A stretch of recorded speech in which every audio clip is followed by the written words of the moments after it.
¿Sabías que algunos objetos en tu casa podrían estar bloqueando las bendiciones financieras que Dios quiere darte? En Deuteronomio 7:26 leemos: no metas cosa abominable en tu casa para que no seas anatema como ella. La aborrecerás del todo y la abominarás porque es anatema. Este versículo nos muestra que aquello que permitimos dentro de nuestro hogar tiene un impacto directo sobre nuestra vida espiritual y material. Hoy profundizaremos en un tema poco tratado, pero profundamente revelador.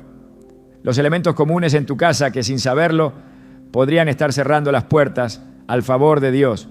Te mostraremos cómo identificar y remover 9 objetos que interrumpen el fluir de las bendiciones, desde lo más simbólico hasta lo aparentemente inofensivo.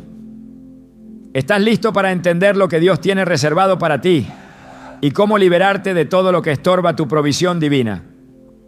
A veces oramos por provisión, pedimos puertas abiertas, declaramos promesas sobre nuestras finanzas y aún así el estancamiento permanece. ¿Te has detenido a pensar que no se trata de lo que estás pidiendo, sino de lo que estás permitiendo? Muchas personas claman por un cambio financiero mientras conviven diariamente con objetos que representan, sin saberlo, un espíritu de escasez. La Biblia es clara cuando habla sobre la santidad del entorno en el que habitamos. No se trata solamente del pecado visible, sino también de lo que toleramos y normalizamos en nuestras casas. En Levítico 14, Dios instruye a Moisés sobre cómo purificar una casa contaminada por moho. No era suficiente orar o adorar. Si había algo impuro en el hogar, debía ser detectado y eliminado. Este principio espiritual sigue vigente. Si hay cosas en tu entorno que simbolizan desgaste, deterioro o abandono, estás enviando un mensaje espiritual de resignación ante la escasez. Y donde hay resignación, no puede haber expansión.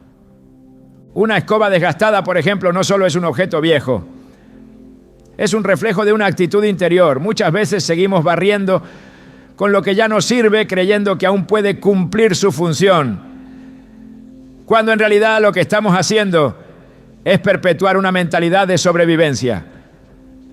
La Biblia dice en Filipenses 4:19: mi Dios, pues, suplirá todo lo que os falta conforme a sus riquezas en gloria en Cristo Jesús. Este versículo nos habla de abundancia, de provisión, de una fuente inagotable. Pero si en tu casa convives con lo que ya ha perdido su propósito, sillas rotas, ropa inutilizable, utensilios dañados, estás comunicando con tus actos que te conformas con menos de lo que Dios ha prometido. En muchas ocasiones el enemigo no necesita robarte si tú mismo conservas cosas que declaran pobreza. Un plato roto en la cocina no es solo cerámica quebrada, es una señal de que estás alimentando a tu familia desde un lugar de fractura. Y, aunque suene simbólico, el mundo espiritual se mueve a través de símbolos. Jesús utilizaba lo visible para explicar lo invisible. Cuando multiplicó los panes y los peces en Mateo 14, no usó migajas ni sobras, sino alimentos completos en abundancia para enseñar que el reino de Dios no opera desde la carencia, sino desde la multiplicación. Entonces, ¿por qué creemos que vivir entre lo incompleto y deteriorado está bien? Muchos creyentes oran por un cambio económico, pero conservan por costumbre objetos heredados que llevan años sin propósito. Relojes que no funcionan, electrodomésticos dañados, aparatos sin uso. El problema no es tener poco, es acostumbrarse al por si acaso, al quizás algún día sirva. Esa actitud va directamente en contra de la fe activa. Hebreos 11:1 dice: es pues la fe la certeza de lo que se espera, la convicción de lo que no se ve. Quien camina en fe no necesita conservar restos del pasado, porque cree firmemente en el mañana que Dios está construyendo. Pero quien vive desde el temor, acumula por miedo a no tener. Y donde hay temor no hay fe. Y donde no hay fe, no hay bendición. He conocido hogares donde la escasez parecía una atmósfera permanente. No por falta de trabajo, no por malas decisiones, sino porque el entorno físico reflejaba un estado del alma. En esos espacios la decoración era una mezcla de resignación y nostalgia. Muebles parchados, cortinas rotas, vajilla incompleta. Y al hablar con esa familia se encontrabas un patrón. Habían dejado de esperar algo nuevo. El Salmo 23 nos dice que el Señor es nuestro pastor y que nada nos faltará. Pero cuando elegimos mantener objetos sin vida, estamos negando esa promesa con nuestras acciones. Estamos diciendo sin palabras, esto es suficiente, esto es todo lo que merezco. Jesús enseñó un principio clave en Marcos 2:22. Nadie echa vino nuevo en odres viejos. De hacerlo, el vino rompería los odres y se perderían tanto el vino como los odres. Más bien el vino nuevo se echa en odres nuevos. Esto no es solo una lección sobre el Evangelio, es una revelación sobre el recipiente. Si tú estás pidiendo cosas nuevas, pero no haces espacio para ellas, si sigues conservando los odres viejos, cosas rotas, espacios saturados, elementos sin propósito, ¿dónde va a depositar Dios lo nuevo que tiene para ti? La bendición requiere preparación. En 2 Reyes 4, la viuda se acerca a Eliseo clamando por ayuda económica. Él le pregunta qué tiene en casa y ella responde que solo un poco de aceite. Entonces él le dice que busque vasijas vacías, muchas, y que empiece a llenarlas. El milagro del aceite ocurrió en la medida en que había espacio disponible. Si no hay vasijas limpias, preparadas, listas, el aceite no se multiplica. Esa enseñanza es poderosa. La provisión de Dios se derrama donde hay lugar, no donde hay saturación de lo inservible.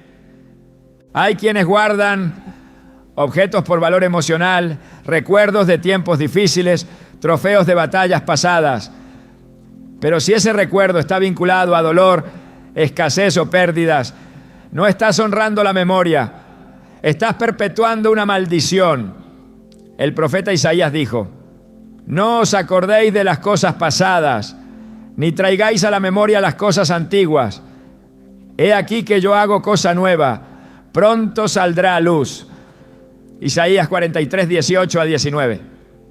Dios no puede hacer algo nuevo en un lugar lleno de cosas viejas que gritan trauma, pérdida o ruina.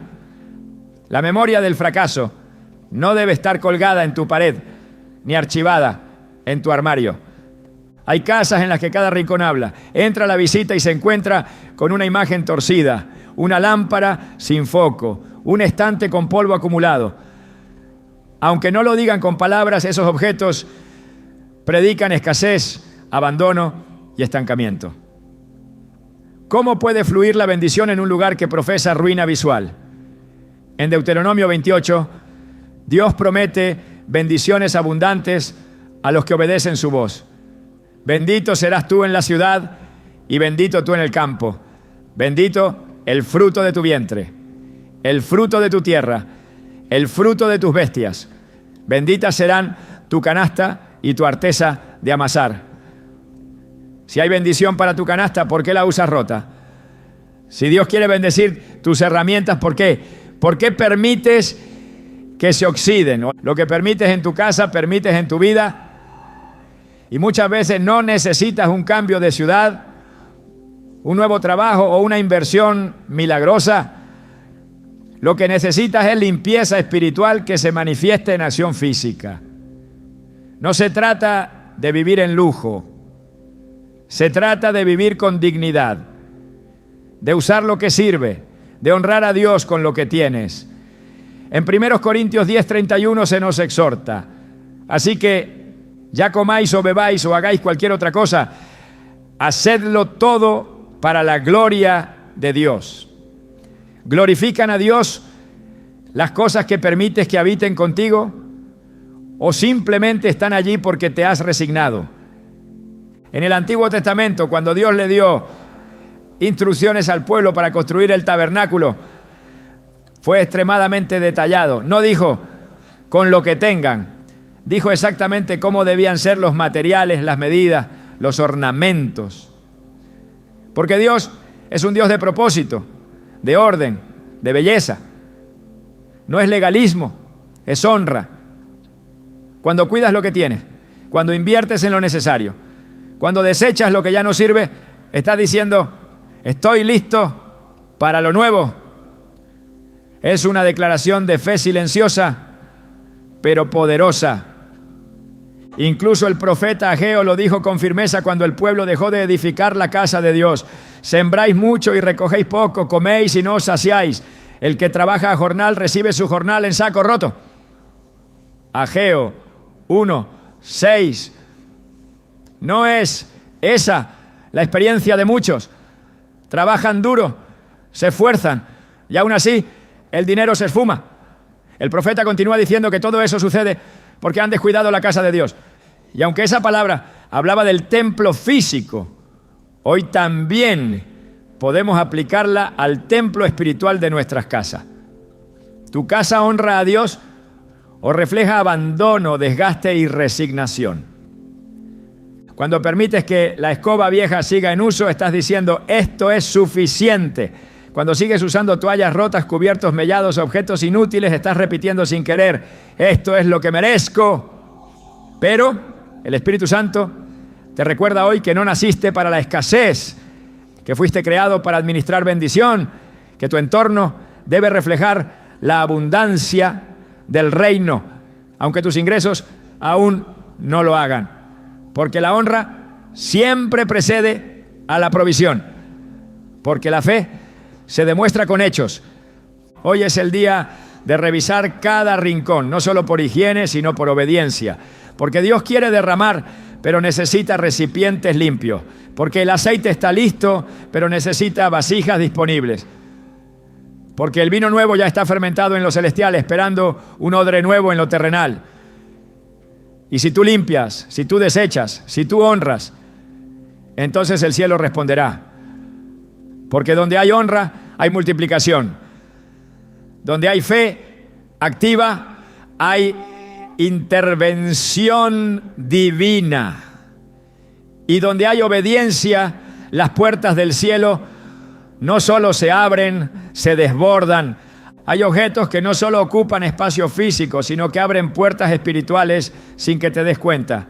Están allí presentes en paredes, repisas y muebles, camuflados como decoración, recuerdo o arte, pero representan pactos antiguos, doctrinas ocultas o idolatrías que contradicen directamente los principios del reino de Dios. Muchas veces se permite su presencia por ignorancia, por costumbre cultural o por desconocimiento espiritual, pero su efecto es real. Bloquean la bendición, corrompen la atmósfera espiritual del hogar y atraen lo contrario a la provisión divina. Desde el principio de la historia bíblica, Dios fue muy claro sobre los símbolos y objetos que el pueblo debía evitar. En Deuteronomio 7:25-26 dice: las esculturas de sus dioses quemarás en el fuego. No codiciarás plata ni oro de ellas para tomarlos para ti, para que no tropieces en ello, pues es abominación a Jehová tu Dios. Y no traerás cosa abominable a tu casa, para que no seas anatema como ella. La aborrecerás del todo y la abominarás, porque es anatema. Este mandato no fue simbólico ni opcional. Era una advertencia directa. Lo que traes a tu casa puede convertir tu hogar en anatema, en objeto de maldición. No se trata de superstición ni de legalismo, sino de principios espirituales establecidos por Dios. Todo objeto tiene una carga, una historia, una identidad espiritual. Algunas piezas decorativas fueron creadas con intenciones completamente alejadas de Dios. Talismanes, figuras de dioses falsos, máscaras rituales, amuletos de buena suerte, símbolos de culturas paganas, aunque se compren en una tienda o se reciban como regalo. Si su origen o propósito está vinculado a idolatría o prácticas espirituales contrarias a la palabra de Dios, entonces están contaminando espiritualmente el ambiente del hogar. No es solo lo que representan, es el espíritu que invitan. En 1 Corintios 10, 19, 20, el apóstol Pablo expone una verdad contundente. ¿Qué digo pues? ¿Que el ídolo es algo o que sea algo lo que se sacrifica a los ídolos? Antes digo que lo que los gentiles sacrifican, a los demonios los sacrifican y no a Dios. Y no quiero que vosotros os hagáis partícipes con los demonios. Aquí Pablo deja en claro que detrás de todo símbolo pagano, detrás de todo sacrificio idolátrico, pues hay realidades espirituales ocultas. Y si alguien trae esos símbolos a su casa, aunque no los adore conscientemente, que está compartiendo espacio espiritual con aquello que fue ofrecido a lo inmundo. Los hogares son lugares de autoridad espiritual. Desde el Génesis, Dios establece que el hogar es un espacio sagrado, un lugar de reposo, de comunión, de enseñanza y de bendición. El enemigo sabe que si logra alterar la atmósfera de ese lugar, puede afectar la mente, el ánimo, la salud y las finanzas de quienes habitan allí. Por eso busca camuflar su influencia en lo decorativo, en lo cultural, en lo aparentemente inofensivo. Pero las Escrituras nos enseñan que no podemos ignorar las maquinaciones del enemigo, 2 Corintios 2:11, y que parte de caminar en luz es discernir lo que habita con nosotros. En muchos hogares hay objetos que contradicen el espíritu de provisión y bendición. Se mantienen imágenes que representan a dioses de riqueza terrenales, figuras que prometen suerte, prosperidad o protección, pero que están arraigadas en sistemas de creencia contrarios al Evangelio. Dios no comparte su gloria con nadie. Isaías 42:8 dice: yo, Jehová, este es mi nombre, y a otro no daré mi gloria ni mi alabanza a escultura. El solo hecho de tener un objeto que usurpa el lugar de proveedor, protector o guía en tu vida es una ofensa directa a la soberanía de Dios. Y donde hay idolatría no puede haber bendición. El enemigo no necesita que se adore conscientemente a un ídolo. Le basta con que haya acuerdo espiritual. Le basta con que se tolere su presencia. En Josué 7 encontramos la historia de Acán, quien tomó objetos dedicados al anatema tras la conquista de Jericó. Nadie más lo supo, nadie más lo vio. Pero ese acto trajo derrota y juicio sobre todo el pueblo. Fue necesario purificar el campamento, identificar el objeto y removerlo completamente para que la bendición regresara. Este pasaje revela que no solo es importante lo que haces en lo secreto, sino también lo que permites que entre a tu entorno. Incluso si crees que no afecta directamente tu relación con Dios, está afectando el ambiente espiritual que habitas. Hay símbolos que han sido culturalmente aceptados, pero que tienen raíces profundamente espirituales y peligrosas. Objetos como elefantes con la trompa hacia arriba, budas sonrientes, atrapasueños, figuras de Feng Shui, amuletos de protección, monedas chinas colgantes, entre otros, han sido creados con intenciones espirituales específicas. Representan energías, invocaciones, creencias en poderes ajenos al Dios de la Biblia. Y si el creyente convive con ellos, se está alineando sin saberlo con un sistema espiritual que se opone al reino. Gálatas 4:8 dice: ciertamente, en otro tiempo, no conociendo a Dios, servíais a los que por naturaleza no son dioses. Pero el llamado ahora es a no volver atrás, a no mezclar lo santo con lo impuro. El Salmo 115 describe a los ídolos como obra de manos de hombre, que tienen boca pero no hablan, ojos tienen mas no ven, orejas tienen mas no oyen, Semejantes a ellos son los que los hacen, y cualquiera que confía en ellos. Este salmo muestra que no solo son ineficaces, sino que quienes los hacen y quienes los poseen terminan afectados por la misma esterilidad espiritual. Esa esterilidad se manifiesta en muchas áreas. Relaciones que no prosperan, negocios que no avanzan, dinero que no rinde, puertas que no se abren. Porque cuando el entorno está contaminado, el fluir de bendición se obstruye. El mandato de Dios fue siempre separar lo limpio de lo impuro.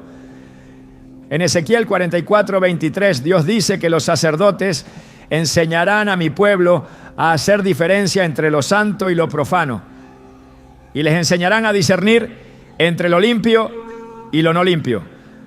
Hoy cada creyente es templo del Espíritu Santo y sacerdote de su hogar. Por eso es responsabilidad espiritual discernir lo que entra en casa. No todo lo que es decorativo es neutro. No todo lo que es estético es inofensivo. Algunas cosas llevan consigo pactos, maldiciones o energías que rechazan la presencia de Dios. El libro de Hechos nos muestra el poder de romper con estas alianzas ocultas. En Hechos 19:19, muchos de los que habían practicado la magia trajeron sus libros y los quemaron delante de todos. Fue una declaración pública de ruptura con lo oculto, una señal de que estaban dispuestos a renunciar a todo lo que había sido una puerta abierta al enemigo. El resultado inmediato fue que la palabra del Señor crecía poderosamente y se fortalecía. La limpieza espiritual activa la expansión. El retiro de lo impuro trae crecimiento, libertad y bendición. No se trata de tener miedo a los objetos. Se trata de entender que el mundo espiritual responde a señales. Y los símbolos son señales visibles de acuerdos invisibles. El reino de Dios se manifiesta en pureza, verdad y luz. Cualquier elemento que represente o exalte otro sistema espiritual debe ser removido sin excusa. No importa el valor económico, no importa la estética, no importa el recuerdo. Si contradice la santidad de Dios, es anatema. Y si es anatema, impide la bendición. En la actualidad, muchos hogares tienen elementos de culturas orientales, africanas, egipcias o esotéricas como parte de su decoración. Se argumenta que son arte, que son expresiones culturales, que son simplemente piezas exóticas. Pero si esas figuras fueron diseñadas para representar deidades, rituales o energías, entonces su presencia representa una invitación espiritual. Y si hay una invitación espiritual contraria al reino, entonces el Espíritu Santo se retira. Y cuando el Espíritu se retira, el vacío es llenado por otras fuerzas que nunca traerán paz ni provisión. Jesús fue tajante al decir: ninguno puede servir a dos señores, porque o aborrecerá al uno y amará al otro. Mateo 6:24. Este principio aplica también a lo que se honra en casa. O se honra al Dios vivo, o se toleran objetos que honran otros sistemas. No hay punto medio, no hay espacio compartido. El altar del hogar debe ser limpio, sin mezcla, sin interferencias, porque la bendición de Dios requiere un ambiente sin competencia espiritual. Cada rincón del hogar debe reflejar la gloria de Dios. No puede haber cuadros que exaltan la sensualidad, libros que promueven filosofías humanas, símbolos que invocan fuerzas ajenas. Todo debe ser filtrado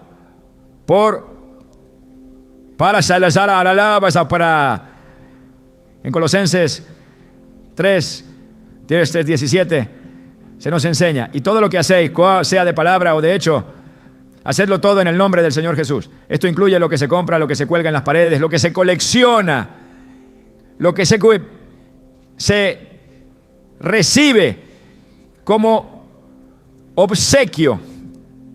Si no puede ser presentado con libertad ante el Señor, entonces no debe permanecer. La idolatría no siempre se manifiesta como culto abierto. A veces se manifiesta como tolerancia silenciosa. A veces se esconde detrás de la indiferencia. Pero el mundo espiritual no ignora lo que está presente. La palabra de Dios no hace excepciones. Dios es celoso de su gloria, celoso de sus hijos, celoso de su espacio. Por eso Él no compartirá su bendición con objetos que fueron diseñados para exaltar lo contrario a su nombre. El hogar debe ser un altar, un lugar donde el Espíritu de Dios se sienta bienvenido, donde todo lo que se vea, se escuche, se toque, esté alineado con su verdad. Si hay símbolos que contradicen eso, no importa su forma, su origen o su belleza, deben salir, porque hasta que no se remuevan, seguirán siendo una barrera invisible a la provisión. Y la voluntad de Dios no es que vivas con barreras, sino con cielos abiertos. La palabra de Dios establece un principio que atraviesa toda la Escritura. Donde hay orden hay presencia divina, y donde hay presencia divina hay provisión. El desorden no es solo un problema estético o funcional, es una manifestación externa de un estado espiritual interno. No se trata únicamente de una casa desorganizada o un cuarto desordenado, sino de un corazón que ha dejado de priorizar lo sagrado. El desorden no es neutral, es un lenguaje espiritual que comunica abandono, descuido, desconexión con los valores del reino. En cada espacio físico hay un reflejo de las prioridades del alma. Por eso, la forma en que se mantiene un hogar dice mucho más de lo que las palabras podrían expresar.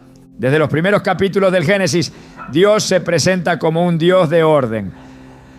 El universo no fue creado en confusión, sino en estructura. Cada día de la creación tuvo un propósito definido, una secuencia clara y una conclusión precisa. Al final de cada jornada, Dios miraba lo que había hecho y decía que era bueno. Esto enseña que el orden no es una sugerencia, es parte de la naturaleza divina. Génesis 1 no es solo una narrativa de origen, es una declaración del carácter de Dios. Él no habita en el caos, habita en lo que ha sido preparado, separado y establecido con propósito. Cuando el pueblo de Israel fue liberado de Egipto, Dios no los llevó directamente a la tierra prometida. Primero estableció leyes, instrucciones, diseños. Uno de los mandatos más detallados fue la construcción del tabernáculo. Éxodo 25 hasta el 40 está lleno de especificaciones exactas sobre medidas, materiales, distribución y funciones. Cada elemento debía estar en su lugar. Cada objeto debía cumplir un propósito. No se permitía improvisación. El orden era tan importante como la adoración misma, porque el orden es parte del culto, es parte de la honra. Un lugar desordenado comunica que no se espera nada sagrado. Un lugar preparado comunica que se espera la presencia del santo. Cuando una casa vive en constante desorden, no solo está afectando el bienestar emocional o la funcionalidad cotidiana, está enviando una señal espiritual. El Salmo 132, 13 a 14 declara: porque Jehová ha elegido Sión, la quiso por habitación para sí. Este es para siempre el lugar de mi reposo. Aquí habitaré porque lo he querido. La habitación de Dios no es cualquier lugar, no es un espacio invadido por el caos. Es un lugar de reposo, de belleza, de propósito. Un espacio limpio, ordenado, cuidado. No es simplemente agradable, es un terreno fértil para la visita divina. El desorden interrumpe flujos, bloquea caminos, destruye ambientes. En lo natural impide encontrar lo necesario, retrasa procesos, crea estrés. En lo espiritual crea interferencias que afectan la percepción, disminuyen la sensibilidad y abren la puerta a la distracción continua. La Biblia habla en 1 a los Corintios 14:33. Dios no es Dios de confusión, sino de paz. El contexto de este pasaje es el orden del culto, pero el principio es aplicable a todo ámbito de la vida. La confusión es enemiga de la paz, y donde reina la confusión, la voz de Dios se vuelve difícil de oír. La provisión de Dios no baja sobre terrenos donde la confusión gobierna. En el libro de Josué, antes de conquistar Jericó, Dios instruyó al pueblo a purificarse, a estar listos, a guardar silencio, a caminar en fila, a seguir el arca. Cada instrucción estaba cargada de estructura. Incluso el sonido de las trompetas debía ser exacto. No fue una conquista basada en fuerza, sino en obediencia ordenada. El milagro ocurrió dentro del marco del orden. El desorden no solo habría saboteado la victoria, habría anulado la intervención divina. El orden fue pues el canal para la caída de los muros. Así también en el hogar, donde hay alineamiento, los muros invisibles que bloquean la bendición empiezan a caer. Los objetos acumulados sin función son evidencia de un corazón que teme dejar ir. Se guardan cosas por si acaso, se almacenan recuerdos, se apilan elementos sin uso. Esto no solo refleja falta de organización, sino también miedo al mañana. Y ese miedo es incompatible con la fe. Jesús enseñó en Mateo 6:31 a 33: no os afanéis pues diciendo, ¿qué comeremos? ¿O qué beberemos? ¿O qué vestiremos? Mas buscad primeramente el reino de Dios y su justicia, y todas estas cosas os serán añadidas. El afán de conservar lo innecesario habla de una confianza puesta en lo visible, no en el proveedor invisible. Y cuando esa confianza se desordena, el hogar lo manifiesta. Cada rincón desordenado comunica un mensaje. Un armario lleno de objetos inútiles transmite que el pasado aún domina. Un escritorio caótico revela que no hay claridad de propósito. Una cocina desorganizada muestra que no se ha dado espacio a la preparación, que representa provisión. La Biblia nos llama a ser mayordomos fieles. En Lucas 16:10 se establece un principio clave. El que es fiel en lo muy poco, también en lo más es fiel. El desorden, aunque parezca pequeño, es infidelidad en lo básico. Y si no se puede gobernar lo visible, ¿cómo se podrá administrar lo invisible? Cuando Jesús alimentó a 5,000, lo primero que pidió fue que la multitud se sentara en grupo. No comenzó a repartir el pan hasta que hubo orden. El milagro no vino sobre la multitud dispersa, vino sobre el pueblo organizado. La instrucción precedió la multiplicación. Esto revela una ley espiritual. Dios opera sobre lo que está dispuesto, sobre lo que ha sido preparado con orden. Muchos claman por milagros financieros, pero sus espacios no están listos para recibir. Sus entornos están en caos, sus mesas no están puestas, sus manos están llenas de cosas que no han soltado, y el cielo no puede llenar lo que ya está saturado. En Proverbios 24, 30, 31 se describe la viña de un hombre falto de entendimiento. Vi que por toda ella habían crecido los espinos. Ortigas habían ya cubierto su faz y su cerca de piedras estaba destruida. La imagen del abandono, del desorden natural, es símbolo de ruina espiritual. El texto no acusa al hombre de pecado escandaloso, sino de negligencia. Y esa negligencia fue suficiente para convertir un campo fértil en terreno estéril. Así ocurre con el hogar. No siempre es el pecado abierto lo que bloquea la bendición. A veces es la falta de cuidado, la postergación continua, el desorden normalizado. El hogar es una extensión del alma, un lugar donde lo espiritual se materializa. Si hay limpieza en el corazón, habrá limpieza en los espacios. Si hay orden en la mente, habrá orden en los ambientes. Pero si el desorden gobierna, es señal de que algo más profundo necesita alinearse. No es suficiente orar por cambio, es necesario actuar en lo visible para manifestar lo invisible. En el reino de Dios, fe y obras no se oponen, se complementan. Santiago 2:17 dice: la fe si no tiene obras, es muerta en sí misma. El orden es una obra de fe. Es una forma tangible de decir, creo que Dios va a moverse aquí. Dios honra lo que ha sido santificado con orden. En el Antiguo Testamento, antes de que la gloria del Señor llenara el templo construido por Salomón, todo fue dispuesto con excelencia. 2 Crónicas 5, 13 a 14 narra que los levitas estaban vestidos, los músicos afinados, los instrumentos listos, todo en perfecta armonía. Fue entonces que la gloria de Dios descendió, al punto que los sacerdotes no podían ministrar. El orden fue la antesala de la manifestación. La preparación fue la invitación. Donde hay caos, la gloria no se manifiesta. Pero donde hay orden, Dios habita con deleite. Hay personas que piden dirección divina, pero no pueden encontrar sus llaves.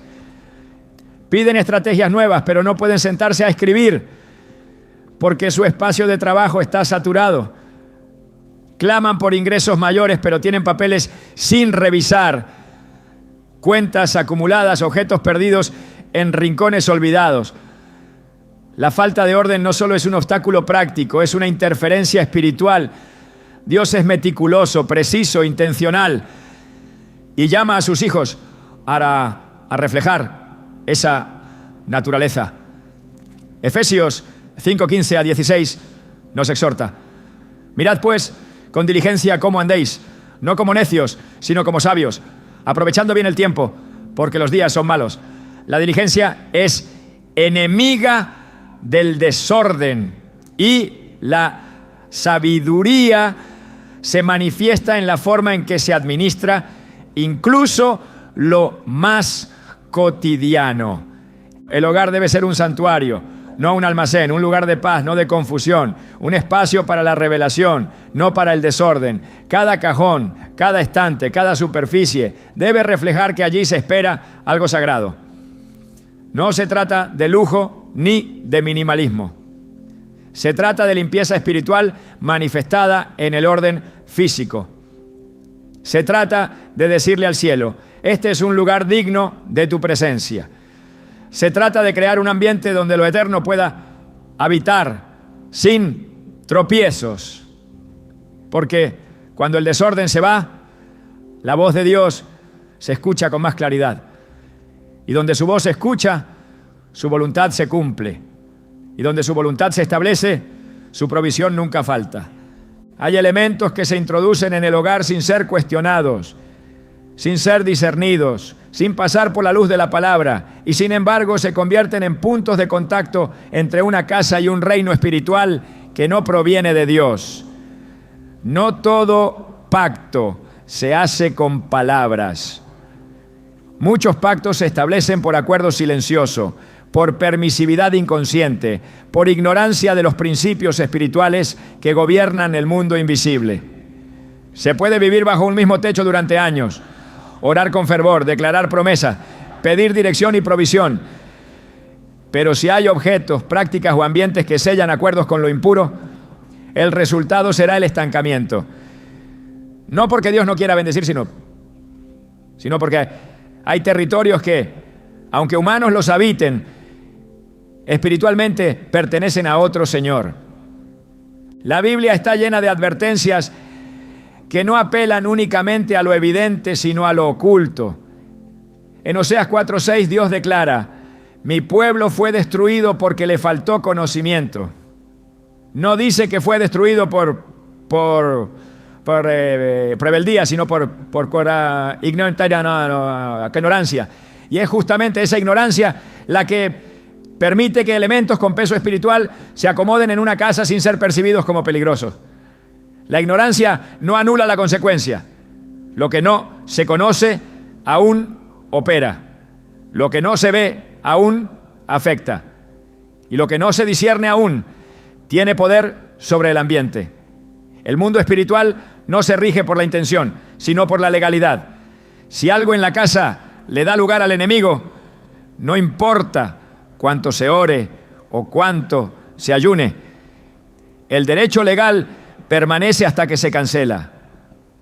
Hay casas donde la atmósfera está cargada, no necesariamente por pecado evidente, sino porque han sido establecidas alianzas con elementos, palabras o costumbres que permiten la acción de espíritus contrarios a la bendición.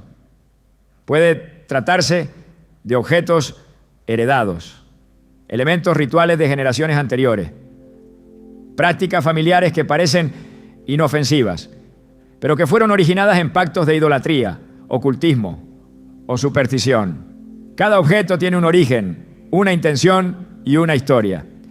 Y si esa historia está ligada a tinieblas, su presencia dentro del hogar sigue siendo una puerta abierta.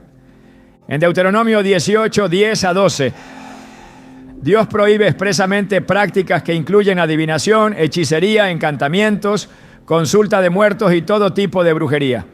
Y aunque muchos no participen activamente en esas prácticas, permiten que sus elementos sobrevivan en sus hogares. Cartas, libros, talismanes, símbolos, incluso imágenes que fueron usadas para invocaciones pasadas. El poder no está solo en el acto, sino también en el objeto que quedó como testigo del acto. Y si el objeto permanece, el pacto no se ha cerrado. Las palabras cesaron, pero el acuerdo espiritual sigue en vigor. Cuando Dios ordena la limpieza de los hogares en el Antiguo Testamento, no lo hace por capricho, sino porque entiende que la contaminación no siempre es visible. En Josué 7, la derrota de Israel ante Jai fue causada por un solo hombre que tomó lo prohibido. Nadie más lo sabía, nadie más lo vio. Pero el pacto fue quebrado y la maldición tocó a todo el pueblo. El principio es claro: un solo objeto, un solo acuerdo, un solo acto oculto puede traer ruina donde debería haber victoria. El problema no era el oro o la capa babilónica. El problema era el acuerdo con lo que Dios había declarado maldito. El hogar es el primer altar, es el espacio que representa la autoridad delegada por Dios a quienes lo habitan. Y si en ese altar hay mezcla, la presencia de Dios se retira. No hay lugar para dos señores. No se puede invocar el nombre del Altísimo mientras se conservan símbolos que representan otros reinos. Jesús mismo lo dijo con claridad en Mateo 12:30. El que no está conmigo está contra mí, y el que conmigo no recoge, desparrama. No hay zonas grises, no hay neutralidad espiritual. Lo que no honra a Dios se alinea con lo que se opone a Él. El lenguaje espiritual no es simbólico, es legal. Todo lo que se tolera dentro del hogar, sea por tradición, ignorancia o pasividad, establece un derecho de operación. Un símbolo puede ser pequeño, discreto, incluso camuflado como arte, pero si fue diseñado para representar una energía contraria, está haciendo su trabajo. Si se mantiene una imagen que fue bendecida en un rito no cristiano, esa imagen representa una extensión espiritual de ese rito. No importa si el creyente ya no cree en ello. La permanencia del objeto mantiene viva la conexión. Isaías 30:22 expresa con contundencia: entonces profanarás la cubierta de tus esculturas de plata y la vestidura de tus imágenes fundidas de oro. Las apartarás como trapo asqueroso y les dirás: fuera de aquí. Esta declaración no es poética, es literal, es una orden de separación total, de rechazo absoluto. No se puede reformar lo que fue contaminado desde el origen. No se puede consagrar algo que fue creado para lo impuro. Hay cosas que no se restauran, se eliminan, porque mientras estén presentes, pues siguen ejerciendo influencia. Los acuerdos espirituales no conscientes también pueden establecerse a través de palabras pronunciadas dentro del hogar. Palabras que maldicen el futuro, que declaran escasez, que perpetúan ciclos. Cuando se declara una y otra vez que el dinero no alcanza, que todo está caro, que las cosas no cambian, se está afirmando una realidad que contradice la promesa. Proverbios 18:21 advierte: la muerte y la vida están en poder de la lengua, y el que la ama comerá de su fruto. Cada palabra es una semilla, cada frase una declaración de pacto. Y si esas declaraciones se repiten dentro del hogar, están firmando acuerdos con la escasez. El hogar también puede ser afectado por las cosas que se aceptan como entretenimiento. Películas, libros, música, imágenes que exaltan la oscuridad, la violencia, la codicia o el pecado. Cada cosa que se reproduce dentro del hogar se convierte en una atmósfera. Y si esa atmósfera contradice la santidad de Dios, entonces se está cediendo terreno. Efesios 5:11 dice: y no participéis en las obras infructuosas de las tinieblas, sino más bien reprendedlas. No se trata solo de no practicarlas, se trata de no tener comunión, ni directa ni indirecta. Lo que se permite dentro del hogar, se permite dentro del alma. Cuando el pacto está roto, la bendición fluye. Pero mientras haya elementos que sostienen acuerdos antiguos, la bendición encuentra resistencia. En Gálatas 4:9, el apóstol Pablo reprende a los creyentes diciendo: ¿cómo es que os volvéis de nuevo a los débiles y pobres rudimentos a los cuales os queréis volver a esclavizar? El retorno a las viejas formas, aunque sea de manera pasiva o inconsciente, esclaviza. La libertad espiritual se mantiene en separación continua. No es suficiente haber salido de Egipto. Hay que sacar a Egipto del corazón y de la casa. La casa debe hablar el lenguaje del reino. Cada objeto, cada palabra, cada imagen debe testificar de la verdad. No es perfección lo que Dios busca, es alineación, es pureza, es honra. En 2 Timoteo 2:21 se dice: así que si alguno se limpia de estas cosas, será instrumento para honra, santificado, útil al Señor y dispuesto para toda buena obra. Esa limpieza no es solo interna, es externa también. Implica decisiones visibles, cambios reales, transformaciones tangibles. La atmósfera espiritual de una casa no es determinada por el tamaño, la ubicación o el mobiliario. Es determinada por la obediencia, por la limpieza espiritual, por la ruptura de pactos antiguos, por la renuncia a toda mezcla. Cuando se toma la decisión de purificar el hogar, de inspeccionar cada rincón con discernimiento, de remover lo que no honra al Señor, entonces la presencia de Dios se establece con autoridad. Y donde su presencia se establece, su provisión no se tarda. No se puede avanzar financieramente con ataduras espirituales activas. No se puede recibir bendición sostenida cuando hay alianzas ocultas que claman lo contrario. Todo lo que Dios desea entregar está disponible, pero Él no bendecirá lo que no está bajo su gobierno. El orden de prioridad es claro. Primero el reino, luego la añadidura. Mateo 6:33 no es solo una promesa, es una condición. Mas buscad primeramente el reino de Dios y su justicia, y todas estas cosas os serán añadidas. El reino comienza en casa. La justicia se manifiesta en lo que se permite y en lo que se expulsa. Y la añadidura llega cuando se ha establecido el gobierno correcto. Toda casa para ser habitada por la bendición debe ser entregada primero al Señor. La consagración no es una ceremonia simbólica ni una declaración estética. Es un acto espiritual que establece legalidad. Es la declaración de propiedad divina sobre un territorio que ya no se gobierna por la voluntad del hombre, sino por los principios del reino de Dios. Mientras una casa no haya sido espiritualmente consagrada, queda expuesta a toda clase de influencia, tanto visible como invisible. Puede parecer funcional, puede estar ordenada, limpia, incluso decorada con textos bíblicos, pero si no ha sido formalmente dedicada al Señor, entonces no hay cobertura establecida. Y sin cobertura no hay protección. y sin protección no hay provisión sostenida. Desde los tiempos del Antiguo Testamento, la consagración de espacios era parte esencial de la comunión con Dios. En Número 7, después de que el tabernáculo fue erigido, los líderes de las tribus trajeron ofrendas para dedicarlo al Señor.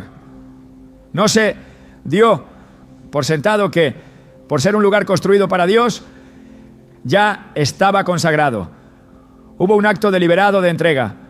Hubo reconocimiento público de su señorío sobre ese espacio, porque nada se convierte en santo solo por la intención. Es necesario marcarlo espiritualmente, sellarlo con obediencia y declaración. Lo mismo ocurre con el hogar. No basta con orar dentro de él, no basta con tener Biblias visibles, no basta con escuchar alabanza. Si ese hogar no ha sido apartado formalmente, si no se ha hecho un acto consciente de entrega, entonces sigue siendo un lugar vulnerable. La consagración no es un detalle, es el fundamento. Es lo que le da a Dios derecho legal para operar sin restricciones. Es lo que le dice al mundo espiritual: esta casa tiene dueño, y ese dueño es el Altísimo. Cuando el pueblo de Israel conquistaba una ciudad, Dios siempre instruía qué debía hacerse con los bienes, las casas y los terrenos. Algunos eran destruidos, otros eran purificados con fuego, otros eran dedicados a Jehová. Esto revela un principio inmutable. Nada entra en el reino si primero no es purificado y consagrado. El hogar, por tanto, no puede ser un lugar neutral, no puede ser simplemente un refugio humano. Debe convertirse en una extensión del altar, en un territorio donde la atmósfera del cielo es evidente, no solo por lo que se hace, sino por lo que se ha declarado.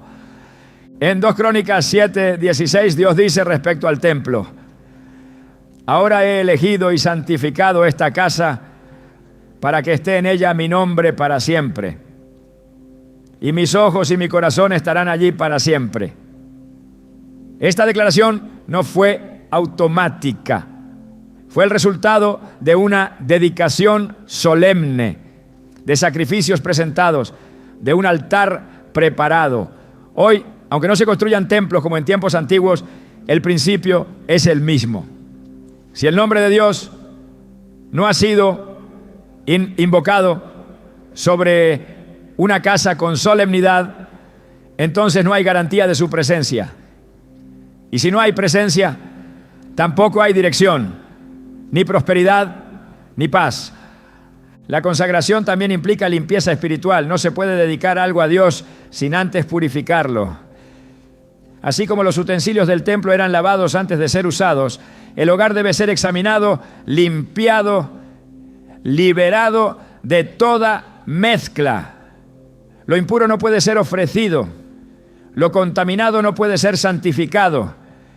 Isaías 52:11 proclama: apartaos, apartaos, salid de ahí, no toquéis cosa inmunda, salid de en medio de ella, purificaos los que lleváis los utensilios de Jehová.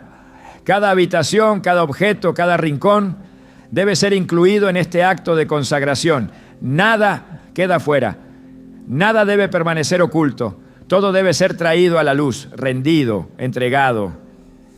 Consagrar la casa también implica establecer un altar, no necesariamente físico, pero sí espiritual, un punto de encuentro entre la familia y Dios, un espacio de oración, de intercesión, de lectura de la palabra. Cuando no hay altar, la presencia de Dios no tiene dónde reposar. El altar representa comunión continua, representa dependencia, representa reconocimiento. En Génesis 12:7-8, Abraham construyó altares en cada lugar donde Dios le hablaba. No solo escuchaba la voz, respondía con acciones visibles. Así debe ser el hogar consagrado. Un lugar donde la voz de Dios no solo se busca, sino que se honra con rendición. Cada palabra que se pronuncia en una casa consagrada tiene un peso distinto. Cada oración tiene otra autoridad. Cada acto de fe tiene otra dimensión. Porque ya no es solo un espacio físico, es un territorio espiritual bajo el gobierno del reino. La atmósfera cambia, el descanso cambia, la provisión comienza a fluir con mayor claridad porque hay una puerta abierta entre el cielo y la tierra. Malaquías 3:10 promete: abriré las ventanas de los cielos y derramaré sobre vosotros bendición hasta que sobreabunde. Pero esa promesa es para quienes honran al Señor con todo, incluyendo el espacio donde habitan. Una casa consagrada también se protege, no se permite cualquier cosa en su interior, se cuida lo que entra por puertas, ventanas y pantallas, se filtran las conversaciones, las imágenes, los sonidos, porque lo que se introduce en una casa consagrada contamina o edifica. El enemigo buscará continuamente acceso, pero si hay vigilancia espiritual, si hay oración constante, si hay obediencia, entonces no podrá entrar. Proverbios 4:23 lo resume así: sobre toda cosa guardada, guarda tu corazón, porque de él mana la vida. El corazón del hogar es su atmósfera espiritual, y esa atmósfera se protege intencionalmente. La consagración no es un evento único, es una decisión diaria, es un mantenimiento constante, es un acto continuo de recordarle al mundo espiritual que esa casa le pertenece a Dios. Es renovar el pacto, es afirmar el señorío del Padre en cada acción. Romanos 12:1 nos enseña a presentar nuestros cuerpos como sacrificio vivo, santo y agradable. El hogar también debe presentarse así. No como un lugar perfecto, sino como un espacio entregado.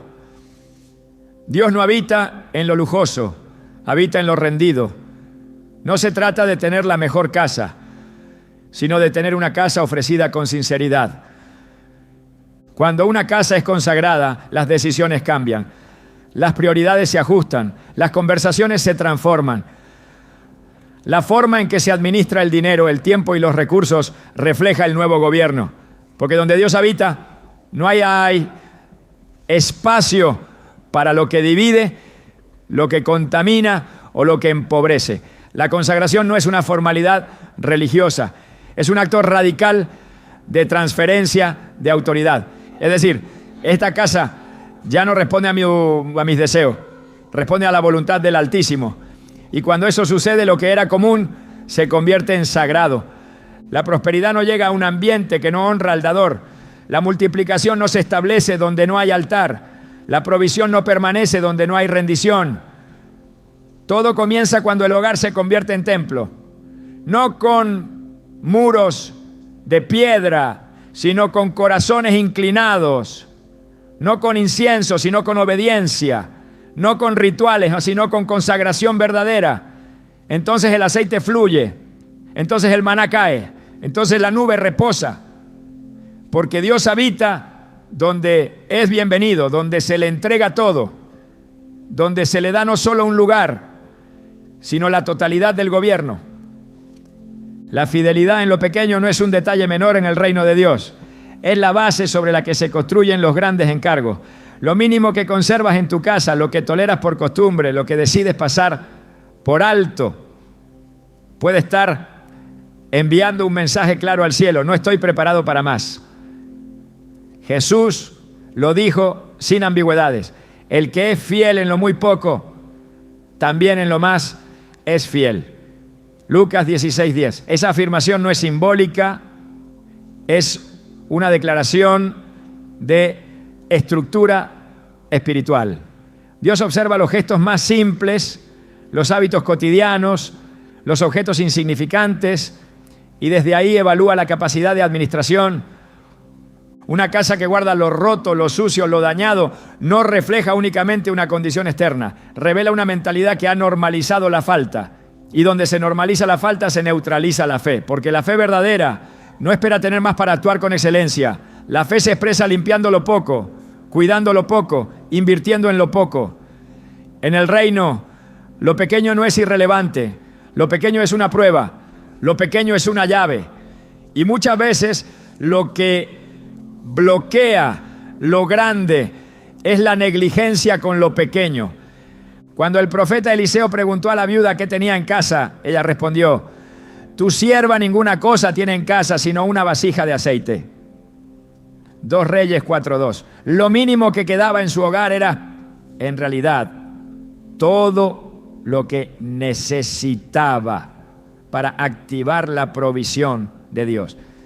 No hubo multiplicación hasta que ese poco fue reconocido, ofrecido y utilizado conforme a la instrucción divina.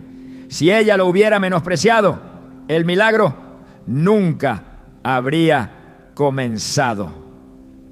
Así ocurre con lo que parece mínimo en tu casa. Un mueble bien cuidado, un rincón en orden, una herramienta útil, un gesto de honra con lo que posee, puede convertirse en el punto exacto desde el cual Dios decide derramar lo nuevo. El principio no cambia. Quien desprecia lo poco no está listo para lo mucho. Y eso no se aplica únicamente a lo material, sino también al corazón. Porque el manejo de lo visible es un reflejo de lo invisible. Jesús, al enseñar sobre los talentos, mostró que al siervo que fue fiel con 5 talentos, se le dieron 5 más. Pero al que enterró el único que tenía le fue quitado. No perdió el talento por haber pecado abiertamente, sino por haber deshonrado lo pequeño que se le confió. Cada objeto en tu casa, cada hábito de cuidado o descuido, cada decisión que tomas con lo que tienes hoy, está escribiendo el nivel de confianza que el cielo puede depositar en ti mañana. Dios no multiplica en desorden ni derrama sobre el descuido. Él se mueve donde hay honra. Y la honra no se demuestra únicamente en la alabanza, sino en la administración. Si estás esperando bendición financiera, pero vives rodeado de pequeños actos de desinterés, entonces estás contradiciendo tu propia oración. No se trata de tener mucho, se trata de ser excelente con lo que tienes. Porque si lo mínimo no es suficiente para provocar honra, lo mucho tampoco lo será. Quien honra lo poco abre la puerta al mucho. Quien limpia lo mínimo prepara espacio para lo eterno. Y quien administra lo que hoy parece invisible está siendo observado por el Dios que todo lo ve. Todo lo que has permitido permanecer en tu casa ha estado hablando espiritualmente, aunque nunca haya emitido una palabra. Los objetos, las atmósferas, las omisiones y los detalles que parecían inofensivos se convierten en voces. Un hogar no solo guarda personas, guarda intenciones. Y cada decisión dentro de ese espacio está enviando señales, no solo a quienes lo habitan, sino al cielo y al mundo espiritual. Hay casas que silenciosamente predican abandono. Otras predican honra. Algunas manifiestan pacto. Otras gritan confusión. La pregunta es, ¿qué está predicando tu casa hoy? La Escritura dice que la maldición nunca viene sin causa. Proverbios 26:2. Esta verdad permanece vigente en todos los ámbitos. No hay escasez que no tenga raíz, no hay bloqueo financiero sin una puerta abierta. Y muchas veces esa puerta no está afuera, sino adentro, en lo que toleras, en lo que justificas, en lo que ignoras. No se trata solo de identificar lo que debe salir. Se trata de aprender a vivir como un portador consciente de atmósfera. Porque el hogar no es solo un lugar físico, es una declaración espiritual permanente. Y cuando esa declaración no está alineada con el reino, las bendiciones no tienen espacio para manifestarse. Hay un tipo de obediencia que se activa con la limpieza.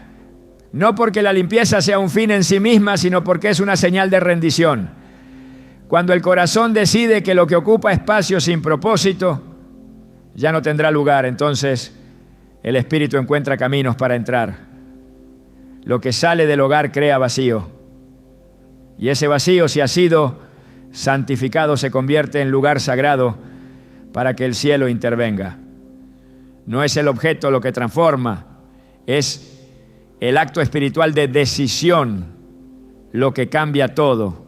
En el libro de Ezequiel, el profeta es llevado por Dios a contemplar las abominaciones dentro del templo. No estaban en la calle, no estaban en el palacio, estaban dentro de un espacio sagrado. Eso no solo revela lo que el hombre tolera, revela cómo lo sagrado puede contaminarse cuando se deja de discernir. Ezequiel 8 muestra que aún los ministros, aún los que decían servir a Dios, mantenían ídolos secretos en lugares ocultos. Esto nos enseña que el entorno no es lo que define la santidad de una casa. Es la pureza que se guarda en secreto, lo que se permite cuando nadie más ve, lo que realmente determina si Dios puede habitar allí con libertad. Consagrar el hogar no es limpiar una vez, es levantar un altar continuo. Es asumir la responsabilidad diaria de guardar un territorio para Dios. Es vivir entendiendo que tu techo no solo te cubre del clima, también es una cobertura espiritual que debe ser vigilada. Si tu casa es un lugar donde se honra al Señor, donde lo visible y lo invisible están bajo su gobierno, entonces no vivirás desde la escasez, porque la provisión no comienza con una transferencia económica, comienza con un entorno preparado, limpio, vigilado y rendido. A veces el mayor acto de guerra espiritual no es un clamor a gritos, ¿no?, sino un acto silencioso de obediencia. Tirar una escoba vieja, soltar una figura que no honra a Dios, romper una costumbre heredada, dejar ir lo que ya no representa vida. Porque el reino de Dios se manifiesta en los detalles, y los detalles hablan más alto de lo que supones. Lo que hagas en secreto será recompensado en público, porque no es solo una casa, es una plataforma para el mover de Dios. Y cuando Él encuentra un lugar donde su voluntad es prioridad, su provisión no tarda. Ahora que lo sabes, ya no puedes mirar tu hogar con los mismos ojos. No porque debas entrar en temor, sino porque ahora tienes luz. Y la luz no solo revela, también capacita. Lo que decidas hacer con esta revelación determinará la atmósfera que te rodea y la provisión que te alcanza. Porque todo comienza en casa. Y cuando tu casa habla bendición, el cielo responde sin resistencia.